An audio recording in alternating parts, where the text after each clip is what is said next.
Bienvenue sur la chaîne Savoir Investir. Pensez à vous abonner et à activer la cloche de notification pour recevoir nos nouvelles vidéos. L'évaluation des réparations. Pour prendre en charge la remise en état du véhicule accidenté, les assureurs ont deux possibilités, prévues par le contrat d'assurance. Si les dommages déclarés par l'assuré ne sont pas très importants, c'est-à-dire inférieurs à une somme inscrite dans le contrat, par exemple 1 500 €. L'assureur autorise son client à faire réparer son véhicule et à lui faire parvenir la facture, qu'il remboursera. Si les dommages déclarés par l'assuré sont beaucoup plus importants, l'assureur va avoir besoin d'évaluer par lui-même si le véhicule est réparable et pour quel montant. Dans le second cas de figure, l'assureur va mandater un expert automobile.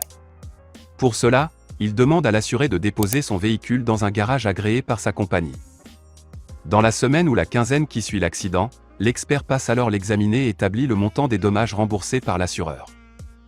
Par ailleurs, si au cours de sa mission d'expertise l'expert découvre des déficiences, des défauts de conformité du véhicule ou un accessoire non homologué, susceptible de mettre en danger le conducteur ou d'autres personnes, il doit en informer le propriétaire du véhicule sans délai, article R. 326-2 du Code de la route.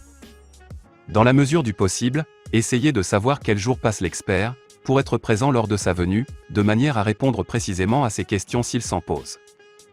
Dans tous les cas, il vous envoie une copie du rapport qu'il va donner à l'assureur.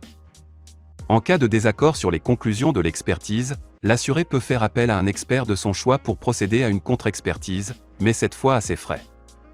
Si le second expert conteste les conclusions du premier, un troisième expert peut intervenir pour arbitrer.